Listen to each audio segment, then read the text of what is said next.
¿Cuál tú crees que sea la necesidad de la primera iglesia, ¿no?, de las sectas cristianas, de buscar una historicidad a Jesús? Porque en las otras religiones no había esa necesidad, ¿no? ¿Por qué tú crees que han podido ellos desear tener un personaje histórico para poder fundar este tipo de esta religión? Porque no se ve eso en nosotros, ¿no? Buda no necesitaba una cuestión histórica y las otras tampoco, ¿no? Pero ellos sí tenían esa necesidad. ¿Por qué?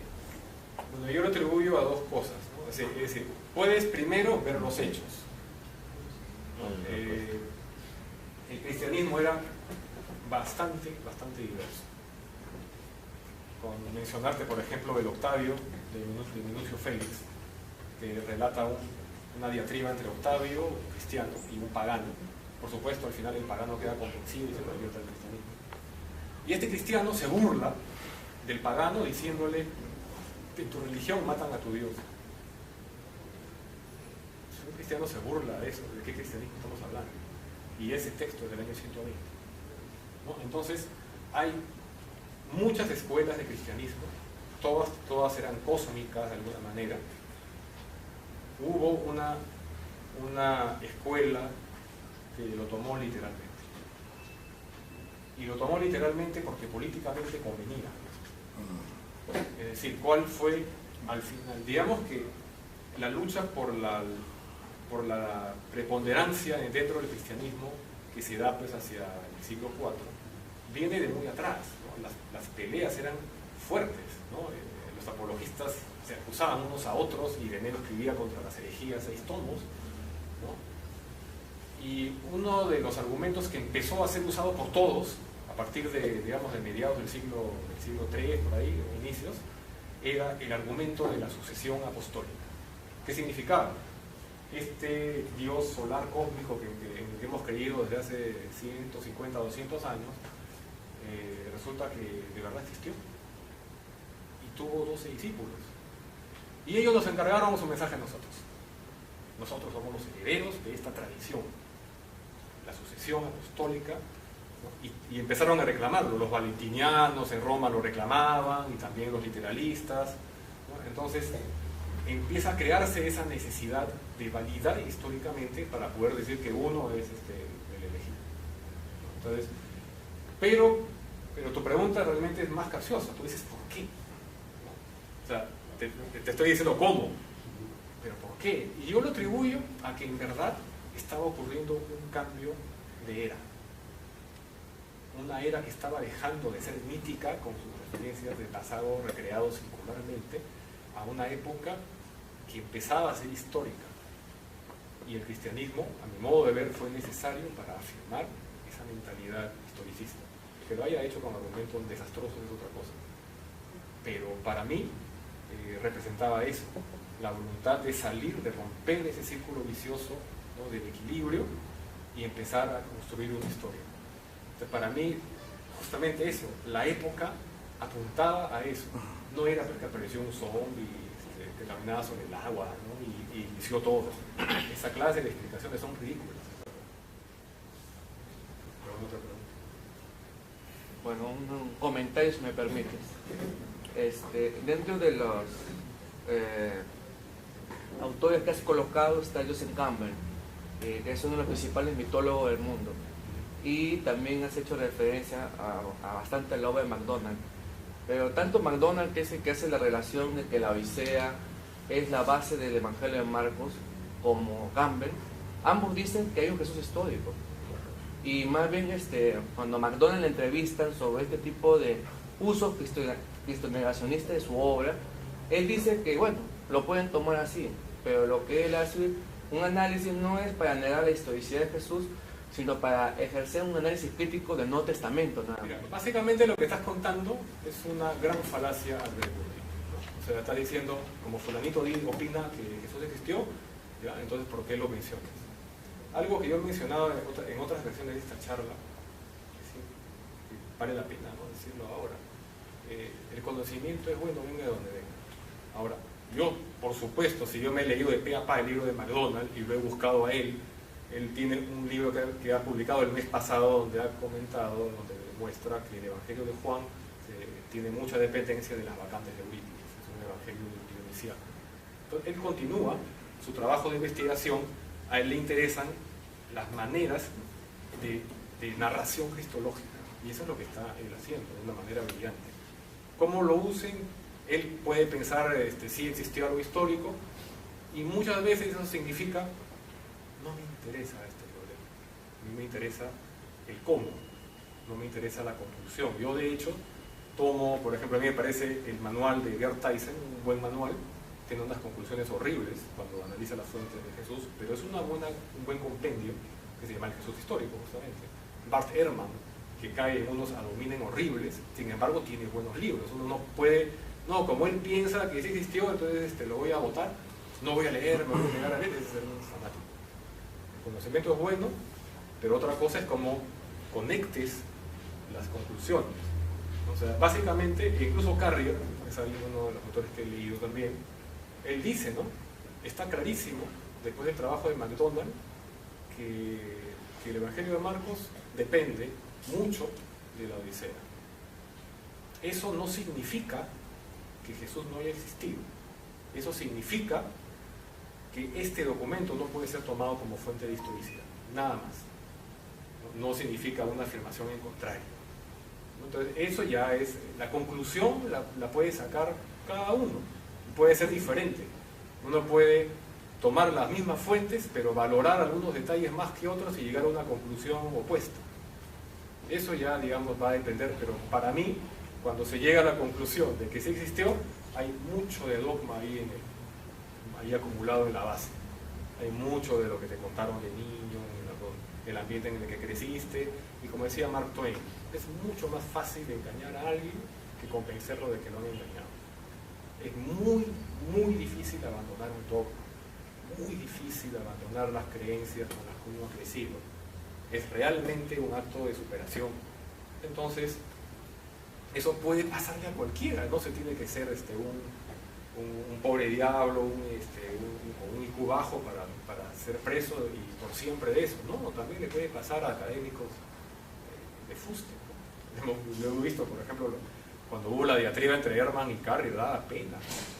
Ehrman daba pena, daba vergüenza ajena, los argumentos que usaba, tuvo que borrar un argumento de su blog, un artículo, porque realmente era vergonzoso para él seguirlo publicando, ¿no? Entonces, a veces caen, a veces se dejan llevar, a veces el trabajo los lleva a algo, y en lugar de decir, como decía Dan Barker, ¿no? Cuando cuenta en su libro Perder la fe en la fe, ¿no?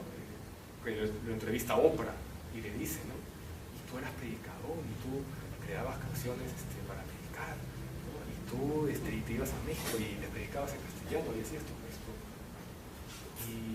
Y ahora, ¿qué tienes que decir? Porque eres activista ateo.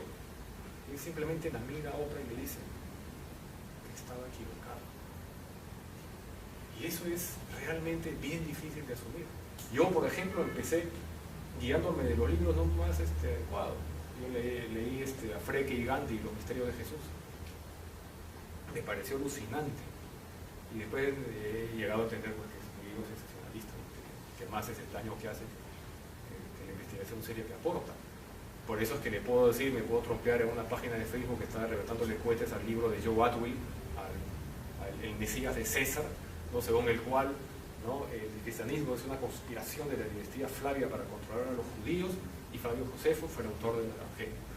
Entonces, decir, esta clase, y todavía hay gente que se cree esas cosas, tipo Siders, ¿no? Entonces, va a haber peligros en el camino. Entonces, sí, la gente puede tener opiniones diferentes, y cada uno tiene una. Perdón, por ahí escuché que antes del inicio de la era cristiana, dentro de los griegos tenía un concepto de ungido, de Cristo como un ungido en sabiduría, diferente al concepto de los hebreos de Mesías como un ungido en aceite. ¿Es cierto eso? ¿Has encontrado eso en tus estudios? Bueno, Christos realmente significa ungido, ¿no? Es eso lo que significa. Ahora, la simbología, lo que pudiera representar para cada cultura puede haber sido variable. Pero sí se considera que por la analogía funcional de estos personajes, que el Mesías se puede considerar, digamos, la traducción del Cristo, ¿no? En ese sentido, puede que haya tenido diferencias de concepto, pero funcionaban para lo mismo. ¿Alguna otra pregunta? ¿Qué piensas de la explicación memética de la aparición del cristianismo que lanza Richard Dawkins en su libro? De los memes, las ideas que están brotando, se juntan en un momento histórico. Mira, yo pienso que eso te puede ayudar a entender cómo la idea va creciendo y adaptándose. Como te decía, ¿no? Lo decía al principio, creo, ¿no? El cristianismo es un derrotero darwiniano, ¿no? Una adaptación que deja cosas y toma otras, ¿no? Y eso es lo que el que se adapta es el que triunfa, ¿no? Por ejemplo, algunos dicen no, que hubiera ganado Barrio o Marción en lugar de los católicos. Decía, para mí las cosas estaban servidas para que ellos lo hicieran. Mira el discurso que usaban ellos. Ellos trataban a los gnósticos como muy alucinados y a los judíos como extremistas. ¿Qué significa cuando tú tratas a un rival de un extremo y al otro rival le adjudicas el otro? ¿Dónde te estás colocando tú? En el centro. El que gana se posiciona en el centro del espectro, va a ganar las elecciones. Es lo que ocurre siempre, ¿no? Y lo usaron con una serie de argumentos políticos bien empleados, ¿no? Entonces, al final, ya verlo meméticamente para mí es, digamos, ya una manera quizás teórica de abordar el problema. Y yo no diría que es una explicación, ¿no? Amarrada factualmente, ¿no? Pero que puede, digamos, ayudarnos a entender un poco, ¿no?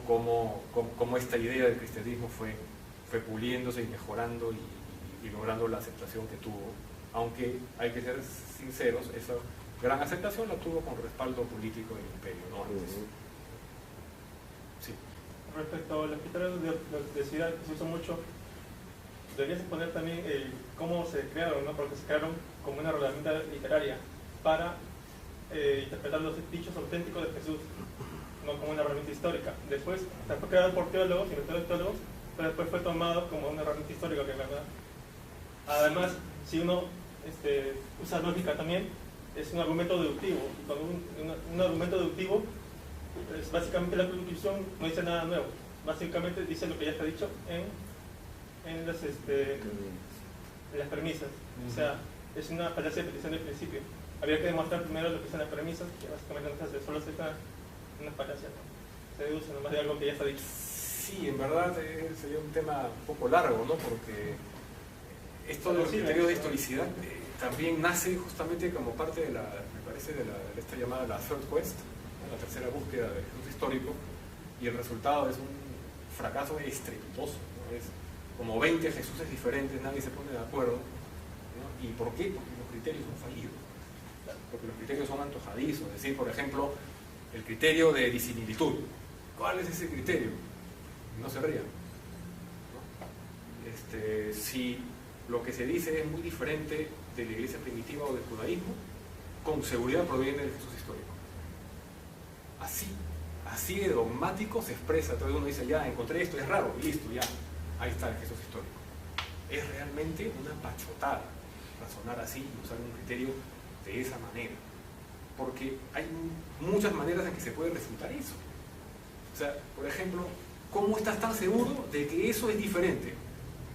Si lo has leído en un texto que probablemente sea la etapa final de un largo proceso de copias, significa todo que es permanente, significa que era común, no que era disímil.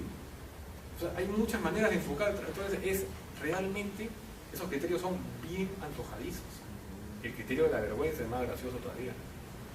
O sea, en verdad da vergüenza ajena ver a historiadores que están todavía insistiendo en usar eso para sacar conclusiones válidas. O sea, realmente es vergonzoso, ¿no? Que se recurra a esa clase de argumentaciones. O sea, están totalmente lejos de la búsqueda de la verdad objetiva. Está solamente para justificar un dogma. Sí. ¿Por qué creen que la Iglesia Católica nunca le tomó, digamos, más en serio a la hora de elaborar el calendario gregoriano? ¿Por qué creo yo que, no sé si habrán leído que, por ejemplo, que según lo que ellos dicen, Herodes murió 5 años antes que el nacimiento de Jesús. Sí, claro. Bueno, eso ya se conoce bastante. Es decir, no tienes una precisión, porque Herodes el Grande muere en el 4 antes de la era común, efectivamente. Y se supone que cuando Herodes dicta esa matanza de los nacidos, era hasta 2 años. Entonces, no significa que Jesús podría haber nacido en el año 4, sino en el 6, quizás, ¿no? Y los que quieren unificar eso con el relato de Lucas, que dice que fue durante el censo de Quirinio que asumió en el año 6 de la era común, ¿no? Más milagroso que Jesús haya nacido es que María ya estaba embarazada 10 años. Que es la distancia entre una fecha y otra. Yo 2 veces, pues 2 veces. ¿No? Entonces, en verdad, ¿no? Esos relatos de los evangelios no son para tomarlos en serio, ¿no? Tienen una finalidad simbólica, pero realmente no es histórica. Y supongo que lo del calendario gregoriano fue también un problema de instrumentos y de metodología. Pero el nombre, se me escapa el nombre del que dio la fecha. Dionisio el Exiguo. El Exiguo, Exactamente, ¿no? Que bueno, probablemente a él se le debería haber pero es que supongo que él trató de llegar a una fecha de consenso, se dio cuenta ahí, pero acá, según Mateo es en el 6 antes, y según Lucas es en el 6 después, ya, a la mitad, ¿no? Y listo, y con eso concilio, porque muchas veces se ha intentado conciliar los relatos contradictorios que son los evangelios y llegan a un quinto mega evangelio, pero que eso es manipular las fuentes, pues. Es como lo que nos dicen que el testimonio Flaviano es verdadero. No, porque seguro hubo uno antes. Y si le quitamos esto y le quitamos esto, un momentito, estás manipulando la evidencia. La evidencia es tal cual está ahora, con unas interpolaciones cristianas que son, pero evidentes. Que Flavio Josefo jamás habría dicho el Mesías. Flavio Josefo jamás escribió una letra del cristianismo, nunca en su vida. ¿Y por qué será? ¿Porque lo odiaba? No, lo más probable, porque no existía. Porque él tenía otra agenda. Y lo curioso es cómo los cristianos utilizan a Flavio Josefo con una agenda radicalmente contraria. Eso es, bueno, bastante curioso, ¿no? ¿Alguna otra pregunta? Sí, yo, sabemos que, por ejemplo, en el Evangelio de Mateo, la frase les ha tocado la flauta y ustedes no han bailado, está en una fábula de Esopo, ¿no? Sí. Incluso en la versión de griego de la fábula de Esopo, cuando la fábula es el profeta pescador, ¿no? El profeta que toca la flauta y dice una frase. En el página dice que es una frase en realidad de Heródoto, ¿no? Es una frase muy antigua, o sea, quien escribió eso tiene cultura griega, es evidente. O sea, aún Jesús no saber si existió o no. Bueno, a menos que haya leído Jesús a Esopo, ¿no? Pero quería saber si estos datos, o sea, si aparte de la Odisea, o sea, si hay otros textos griegos, gente que está investigando sobre Esopo, o sea, fabulistas griegos que estén incluidos, que sean influencia en las parábolas, por ejemplo, en las parábolas de Jesús. Mira, yo estimo, por una cuestión de criterio, yo me dedico a cuestiones editoriales desde hace más de 30 años, y dudo mucho de que se recurra a tantas fuentes para elaborar una novela. O sea, yo puedo entender, tienes la Odisea, tienes la Septuaginta, ¿cierto? Y tienes la tradición. Porque justamente lo que cuenta Carrier en su libro sobre la historicidad de Jesús, sobre toda esta narrativa de la pasión, que es una actuación teatral de la Pascua, de toda la ceremonia de la Pascua judía, ¿no? Dice, con el conocimiento de esa ceremonia y de ese rito judío, le bastaba a Marcos para poder inventarse el relato de principio a fin. No necesitaba más, no necesitaba ni siquiera fuentes literarias externas, ¿no? O sea, con solamente conocer cómo era ese rito de la Pascua, él podía haber reescrito todo eso. El tema de digamos, darles un referente, ¿no?, anterior, era por esta mentalidad arcaica, por esta necesidad de recrear el tiempo, que justamente eso los llevaba, ¿no?, a utilizar y reutilizar las historias. Pero yo estimo que es probable que podría haber algunos textos, claro, Platón también, en el cristianismo antiguo, ¿no? Platón es el que tenía esa doctrina de que en los cielos había copias de los objetos que había en la tierra, y eso está en documentos antiguos como la ascensión de Isaías, me parece que en una de las cartas paulinas también está ese concepto, o sea que eso es platónico. Pero como digo, supongo que no van a ser demasiado, y dudo mucho que si se está haciendo un texto que apunta a ser una nueva religión para todo el mundo, se esté basando en textos demasiado oscuros. Eso decide basarse en textos de más o menos también de una llegada de un conocimiento, para que se genere una identificación con el nuevo lector, como el lector que era muchas veces no que leía libros, sino que lo escuchaba. Perdón, y ese argumento que usan los historiadores para defender por qué no hay fuentes históricas extracristianas, dicen de que el personaje no fue importante, por eso es que no lo... ¿Qué opina de eso? ¿No? Por eso es que no lo registran. ¿Sabe cuál es el formato lógico de ese argumento? Es: Jesús existió y era un don nadie y un desconocido en su época. Por eso ahora todo el mundo lo conoce. Esa es la matriz lógica de esa patraña. Es una patraña, ¿no? O sea, decir es que no hay pruebas porque es un don nadie. Entonces, es un don nadie, no hay pruebas, y pasan 300 años y aparecen las pruebas. ¿Cómo explicas eso? Y eso nunca lo han explicado. Nunca han dicho por qué ocurre eso. O sea, ese argumento entre comillas que menciona, es un vulgar pretexto para volcar actos de fe, para vender libros. Quiero preguntarte, la no existencia de Jesucristo o de Jesús, ¿para ti es un hecho científico o es una hipótesis? Mira, yo lo considero una hipótesis. ¿Por qué razón? Porque de primera intención uno no puede lanzarse a probar negativos, ¿no? O sea, lo que ocurre es que uno dice, uno escucha, ¿no?, tanto de este Jesús, entonces dice, bueno, a ver, pues vamos a ver dónde están las pruebas, y resulta que no hay. Entonces ahí es donde uno empieza ya a tomar distancia, ¿no? Entonces uno puede decir, bueno, no existió. O sea, la verdadera hipótesis, en verdad, no es que Jesús existió o no existió. Esa es una conclusión. Lo que realmente juega aquí es explicar el cristianismo y decirlo, que en esta línea de tiempo, ¿no?, me encuentro aquí en el año 30,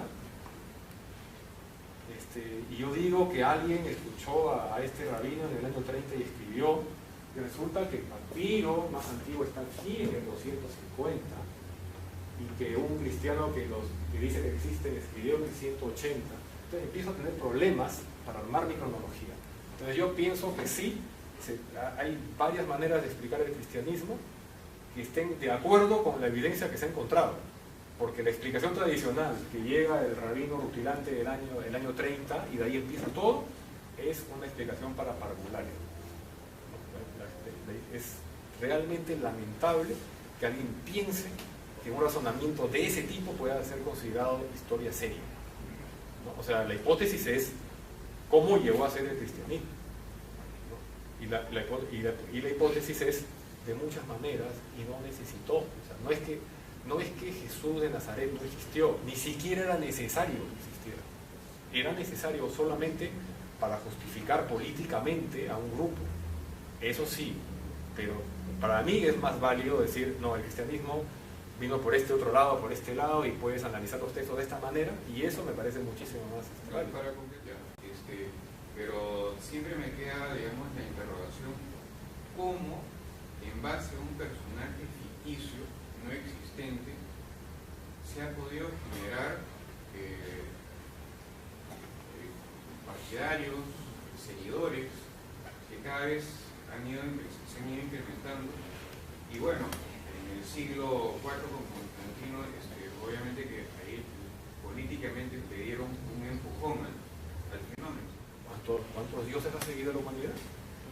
Nunca han existido. O sea, han seguido a varios dioses en las guerras, se han matado. El día de hoy, ¿no? Hay locos que se revientan y matan gente porque creen que van a tener 72 vírgenes en el cielo. Entonces la gente tranquilamente se puede seguir matando por ideas falsas o por cosas que no son históricas. O sea, el cristianismo no es anómalo en eso. Es uno de tantos. ¿No?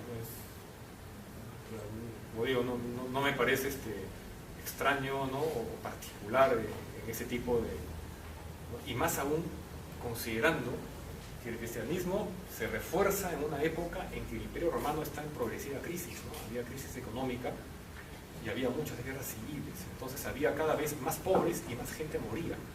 Entonces eso definitivamente generaba una tremenda presión en las clases de abajo y forzaba a un cambio de paradigma, por eso es que el paradigma ya estaba de salida, ¿no? Entonces había que buscar un nuevo sistema de creencias. Pero, ¿por qué fue necesario crear el personaje Jesús si ya tenían a Yahvé? O sea, ya tenían a su Dios como todas las culturas tienen un Dios y siguen a un Dios. ¿Para qué crear un personaje terrestre, mortal? Por lo mismo que nos explican estudiosos como Eliade o Levi Strauss, ¿no? Los mitos realmente se explican en cada lugar. Pueden compartir una estructura, pero necesitan ser recreados y se cuentan en un lugar y en una época en particular. Entonces, usaban al Yahvé, es cierto, pero no lo usaban dentro de Judea. Estamos hablando probablemente, Marcos haya escrito quizás en Alejandría, en alguna otra ciudad de Egipto, o de repente quizás en la parte sur de Turquía, ¿no? Pero ya no era en esa zona. Entonces podría tener otras particularidades, podían utilizarlo. Y con esta idea de recrear el tiempo del inicio, pueden, digamos, considerarse los mitos hebreos como los mitos de origen, ¿no? Los mitos cosmogónicos, perdón, y los mitos cristianos como mito de origen, porque es lo que decía Eliade, que realmente esos dos tipos de mitos coexisten. El mito de origen lo que hace básicamente es agregar algo que ocurrió después de la creación.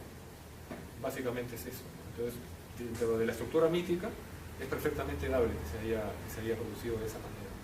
Y como digo, había tal necesidad de creer en algo diferente que a alguien le iba a caer. El mitraísmo estuvo ahí, pudo ser religión oficial de Roma, pero ¿qué problema tenía el mitraísmo?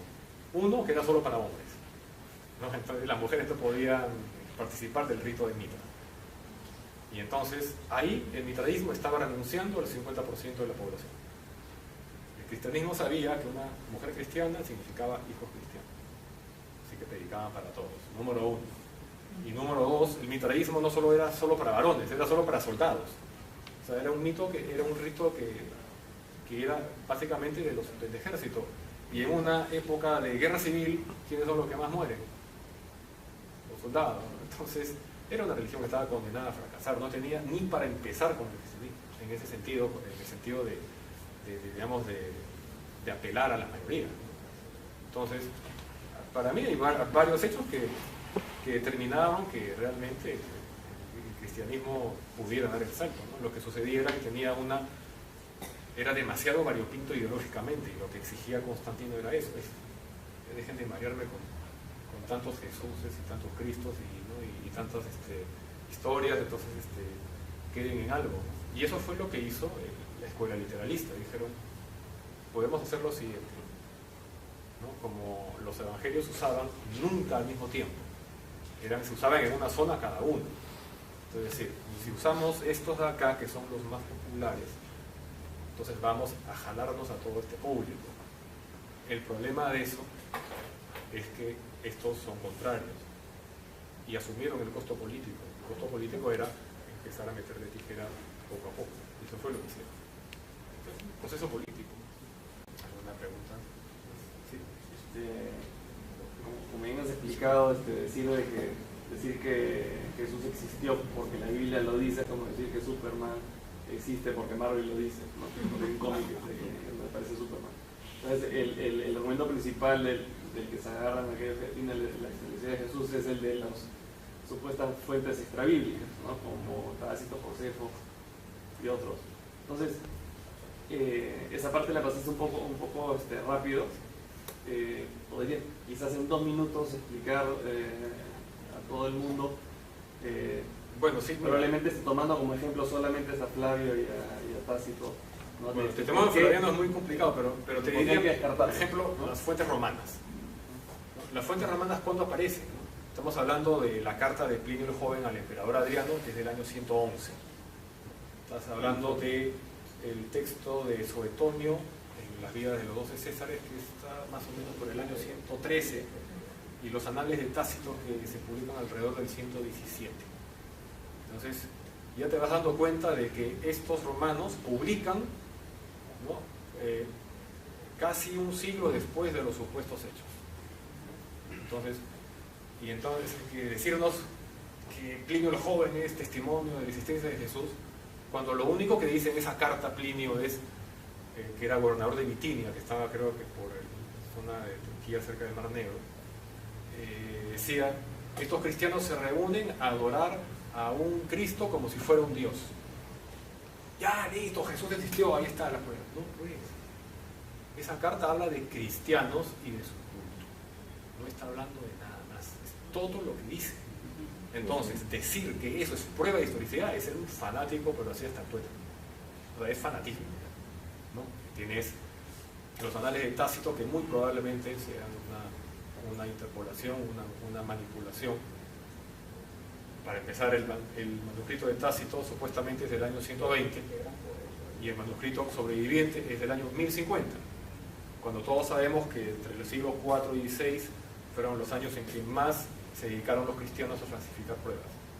Hay todo un juego de cartas entre Pablo de Tarso, que es menos histórico que Jesús todavía, y Séneca, ¿no? Que era el filósofo de los años 60. Intercambio de cartas entre ellos, ¿no? Todo falso. Hasta el legado de Constantino, con el cual la Iglesia Católica se apropió de los estados papales, se lo falsificaron ellos, era mentira. Nunca les dejaron nada. O sea, la historia del cristianismo va amarrada con la historia de la falsificación de documentos. Eso es algo que no se puede dejar de lado. El testimonio de Flavio Josefo, ¿por qué es una manipulación? ¿Te has escuchado explicar eso? Porque Flavio Josefo era un fariseo, era un judío conservador.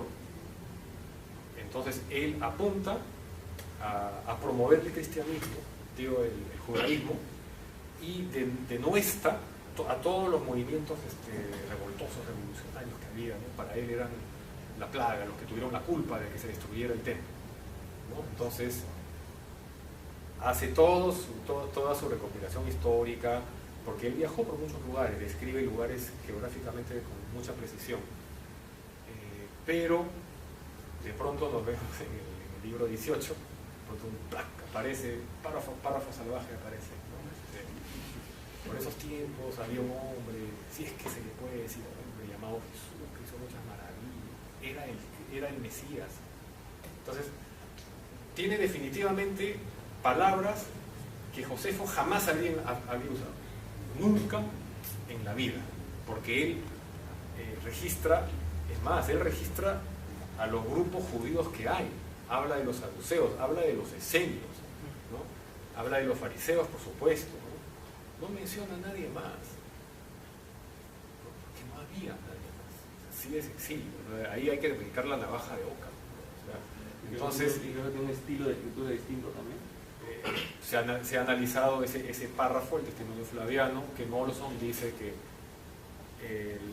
hay palabras que se usan de manera contraria al uso que Josefo hace en el resto de los tomos, y que hay palabras que sospechosamente eran usadas por Eusebio de Cesarea. ¿Quién fue el que descubrió ese párrafo? ¿No? O sea, fue el que salió a decir, miren, aquí he encontrado que aquí. Cuando su colega de pensamiento Orígenes de Alejandría, que escribió por el año 250, era un erudito en Flavio Josefo, lo había leído de pe a pa y nunca, jamás se le ocurrió escribir sobre ese párrafo, porque no existía ese párrafo. Porque Orígenes se molestaba porque Flavio Josefo dice, está implicando que el castigo de Yahvé al pueblo judío, ¿por qué fue? ¿Por matar a quién? ¿Por qué tendría lógica? Entonces decía, tendría que ser porque mataron a Jesús. No, pues Flavio Josefo dice que es porque mataron a Santiago el Justo, ¿no? Entonces eso le molestaba a Orígenes, ¿no? Y lo dice. ¿Por qué no dice que es por Jesús? Entonces, en verdad, por eso hay una frasecita que estaba por ahí colgando que decía: los textos de los padres de la Iglesia son los que más refutan los argumentos de los historicistas. Porque justamente ni Ireneo de Lyon, ni Justino Mártir, ni Tertuliano, ni Clemente, ni Orígenes, ¿no? Ninguno de ellos menciona el testimonio flaviano, ninguno de ellos menciona el párrafo de los Anales de Tácito, nadie lo conoce, se conoce a partir del siglo IV y más adelante. Entonces, eso es demasiado sospechoso para mí. La prueba, entre comillas, más frecuente que escucho yo de la gente con la que converso, con la que hablo del tema, no es el testimonio flaviano, ni Suetonio, ni Tácito, sino algo que no has mencionado en la charla, que es el manto de Turín. No. Esa es la prueba. No, pues. Exacto.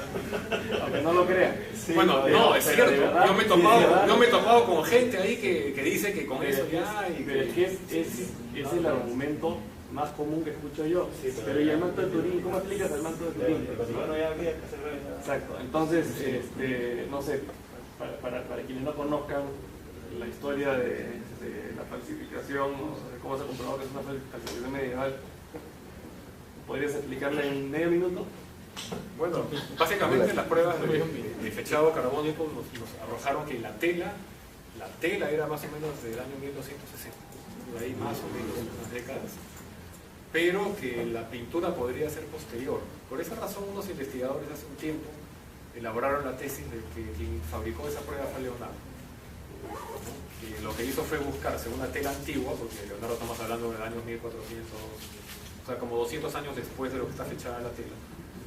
Y lo curioso es que efectivamente lo que la sábana muestra son las heridas de una persona, pero cuando llegas a la cara está dibujado de una manera totalmente diferente, que claro, uno dice, significa espíritu, ¿no? Milagro. Y todo indica que Leonardo inventó para registrar ese rostro un método fotográfico, era un método de fotografía, y con eso logró fijarlo. También queda para el debate, pero de hecho es un fraude. Y lo siguen con el argumento de que, bueno, pero esa tela ha sido analizada por los científicos han determinado que esa tela es exterminada. Sí, no, eso es totalmente falso, lo han determinado desde otra época. Lo que se ha cuestionado es ha sido una comisión científica independiente la que... No, eso es mentira, porque la época en que se fechó eso, que ha sido de los años 70, inicios de los 80, 82, no sé. Bueno, el hecho es que se toma una muestra, y tú sabes que para hacer fechado radiocarbónico destruyes la muestra. Entonces, por esa razón, no es que hay otro análisis independiente, porque nunca se ha vuelto a hacer. Después de esa época se extrajeron las muestras de ciertas esquinas. La crítica que ha habido de ciertos católicos es que esa esquina podría no haber sido representativa, ¿no?, de toda la sábana, y que habría que volver a tomar la muestra, y el Vaticano si está cerrado que no va a volver a dejar tomar muestras de ahí. Entonces ahí ya, digamos, el debate ya quedó trunco, ¿no? Si no vamos a poder tener una segunda toma de muestras. Y claro, fueron varias muestras porque fueron varios laboratorios y los tres coincidieron, ¿no?, en un rango más o menos de fechas. Es obvio, ¿no? Ese es el manto de Turín es, digamos, la obra máxima de la falsificación de reliquias de la Iglesia Católica, es un gran negocio de ello. Las espinas de la cruz de Jesús, creo que si las juntas todas construyes una catedral. Eso tiene tradición. Si me permite, sobre el manto de Turín, todas las muestras vienen de un solo sitio. O sea, no se sacaron muestras de diversos lugares. Claro, por eso dicen que podría ser no representativa. Porque la misma tela se sabe que ha tenido cosidas y recosidas en todo el medioevo. Y quien sacó la muestra no fue uno de los científicos, fue un sacerdote. Entonces este sacerdote, no sé si seguro no quería dañar una parte muy... Sacó sin criterio. Y hay otro punto más, que hay muchas otras cosas, capote de carbono, cartón sobre la tela, y una de esas es que se ha comprobado que tiene polen de plantas de Israel del siglo I. Eso sí está comprobado. Está comprobado. pueden buscar. No, eso ya me suena a mucha conjetura. Ahora, entonces, que eso se explica consiguiéndose una tela de la zona, o sea, mandando traer una tela antigua de la zona es totalmente dable. Si quieres hacer una buena falsificación. ¿Decirlo primero? ¿No? ¿El polen? ¿Decirlo primero? No, porque ahí estamos hablando de un rango. Búscalo en los mismos foros que hablan de No, pero eso ya está en el terreno ya de la pseudociencia. No, pues ya tienes que tener una página. Pero Beatriz Mejía dice lo mismo, pues dice cosas así. No, Y claro. después dice, no, ustedes búsquenlo en internet. Yo lo di en el comercio. No, pues por No, favor. No, porque te lo digo porque Búscalo, va diciendo ya. Pues. para aducir eso tendría que haber habido una toma de muestras en esa época, y tú sabes que ha habido solamente una toma de muestras. No, pero hay muestras del polen y se han hecho de... Pues, pero ¿de dónde han salido? ¿Cómo sabes que ha salido del mar? ¿Puedes decirlo primero? ¿Cómo sabes que ha salido del mar? Dile a Francisco que no dé la mano. O sea, la cuestión es que se podría llegar a un establecimiento claro de toda la verdad, volviendo a tomar muestras con un ambiente controlado, sin intervención de que ningún cura diga yo me voy a meter solito a sacar, ni nada de eso, que sea con todo el método científico. Nunca lo van a dejar hacer. Y no lo van a dejar hacer. Bueno, si hizo una vez, pues puede ser nuevo. Entonces, y para mí es muy sintomático que no quieran dejar hacer. Básicamente, incluso Carrier, que es uno de los autores que he leído también, él dice, ¿no? Está clarísimo, después del trabajo de MacDonald, que el Evangelio de Marcos depende mucho de la Odisea. Eso no significa que Jesús no haya existido. Eso significa que este documento no puede ser tomado como fuente de historicidad. Nada más. No significa una afirmación en contrario. Entonces, eso ya es, la conclusión la puede sacar cada uno. Puede ser diferente. Uno puede tomar las mismas fuentes, pero valorar algunos detalles más que otros y llegar a una conclusión opuesta. Eso ya, digamos, va a depender, pero para mí, cuando se llega a la conclusión de que sí existió, hay mucho de dogma ahí, ahí acumulado en la base. Hay mucho de lo que te contaron de niño, el ambiente en el que creciste, y como decía Mark Twain, es mucho más fácil engañar a alguien que convencerlo de que lo han engañado. Es muy, muy difícil abandonar un dogma, muy difícil abandonar las creencias con las que uno ha crecido. Es realmente un acto de superación. Entonces, eso puede pasarle a cualquiera, no se tiene que ser un pobre diablo, un IQ bajo para ser preso y por siempre de eso, ¿no? También le puede pasar a académicos. Fue al final, digamos que la lucha por la preponderancia dentro del cristianismo que se da pues hacia el siglo IV viene de muy atrás, ¿no? Las peleas eran fuertes, ¿no? Los apologistas se acusaban unos a otros y Veneno escribía contra las herejías 6 tomos, ¿no? Y uno de los argumentos que empezó a ser usado por todos a partir de, digamos, de mediados del siglo III, por ahí, inicios, era el argumento de la sucesión apostólica. ¿Qué significaba? Este Dios solar cósmico en el que hemos creído desde hace 150, 200 años, resulta que de verdad existió y tuvo 12 discípulos. Y ellos nos encargaron su mensaje a nosotros. Nosotros somos los herederos de esta tradición, la sucesión apostólica, ¿no? Y empezaron a reclamarlo. Los valentinianos en Roma lo reclamaban y también los literalistas, ¿no? Entonces empieza a crearse esa necesidad de validar históricamente para poder decir que uno es el elegido. Entonces, pero tu pregunta realmente es más capciosa. Tú dices, ¿por qué? O sea, te estoy diciendo cómo, pero ¿por qué? Y yo lo atribuyo a que en verdad estaba ocurriendo un cambio de era. Una era que estaba dejando de ser mítica con sus referencias del pasado recreado circularmente a una época que empezaba a ser histórica. Y el cristianismo, a mi modo de ver, fue necesario para afirmar esa mentalidad historicista.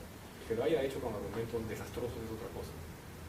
Pero para mí representaba eso, la voluntad de salir, de romper ese círculo vicioso, ¿no? Del equilibrio y empezar a construir una historia. Entonces, para mí, justamente eso, la época apuntaba a eso. No era porque apareció un zombie que caminaba sobre el agua, ¿no? y inició todo. Esa clase de explicaciones son ridículas. ¿Alguna otra pregunta? Bueno, un comentario si me permites. Dentro de los autores que has colocado está Joseph Campbell, que es uno de los principales mitólogos del mundo. Y también has hecho referencia a bastante a la obra de MacDonald. Pero tanto MacDonald, que es el que hace la relación de que la Odisea es la base del Evangelio de Marcos, como Campbell, ambos dicen que hay un Jesús histórico. Y más bien cuando MacDonald le entrevistan sobre este tipo de usos cristonegacionistas de su obra, él dice que bueno, lo pueden tomar así, pero lo que él hace, un análisis no es para negar la historicidad de Jesús, sino para ejercer un análisis crítico del Nuevo Testamento. Nada. Mira, básicamente lo que estás contando es una gran... ¿Cuál tú crees que sea la necesidad de la primera iglesia, ¿no? De las sectas cristianas, de buscar una historicidad a Jesús? Porque en las otras religiones no había esa necesidad, ¿no? ¿Por qué tú crees que han podido ellos desear tener un personaje histórico para poder fundar ese tipo de esta religión? Porque no se ve eso en nosotros, ¿no? Buda no necesitaba una cuestión histórica y las otras tampoco, ¿no? Pero ellos sí tenían esa necesidad. ¿Por qué? Bueno, yo lo atribuyo a dos cosas, ¿no? Es decir, puedes primero ver los hechos. El cristianismo era bastante diverso. Con mencionarte, por ejemplo, el Octavio de Minucio Félix, que relata una diatriba entre Octavio, un cristiano, y un pagano. Por supuesto, al final el pagano queda convencido y se convierte al cristianismo. Y este cristiano se burla del pagano diciéndole: en tu religión matan a tu Dios. Un cristiano se burla de eso, ¿de qué cristianismo estamos hablando? Y ese texto es del año 120. ¿No? Entonces, hay muchas escuelas de cristianismo, todas eran cósmicas de alguna manera. Hubo una escuela que lo tomó literalmente. Y lo tomó literalmente porque políticamente convenía. Es decir, ¿cuál fue falacia al verbo? O sea, está diciendo, como fulanito opina que Jesús existió, ¿ya? Entonces, ¿por qué lo mencionas? Algo que yo he mencionado en otras versiones de esta charla, que vale la pena, ¿no?, decirlo ahora. El conocimiento es bueno, venga de donde venga. Ahora, yo, por supuesto, si yo me he leído de pe a pa el libro de MacDonald y lo he buscado a él tiene un libro que ha publicado el mes pasado donde ha comentado, donde demuestra que el Evangelio de Juan tiene mucha dependencia de las vacantes de Eurípides, es un evangelio dionisiaco. Entonces, él continúa su trabajo de investigación, a él le interesan las maneras de narración cristológica, y eso es lo que está él haciendo de una manera brillante. ¿Cómo lo usen? Él puede pensar si existió algo histórico, y muchas veces eso significa: no me interesa este problema, a mí me interesa el cómo, no me interesa la conclusión. Yo, de hecho, tomo, por ejemplo, a mí me parece el manual de Gerd Tyson, un buen manual, tiene unas conclusiones horribles cuando analiza las fuentes de Jesús, pero es un buen compendio que se llama el Jesús histórico, justamente. Bart Ehrman, que cae en unos adominen horribles, sin embargo tiene buenos libros. Uno no puede, no, como él piensa que sí existió, entonces lo voy a votar, no voy a leer, me voy a negar a leer, es ser un fanático. El conocimiento es bueno, pero otra cosa es cómo conectes las conclusiones. O sea,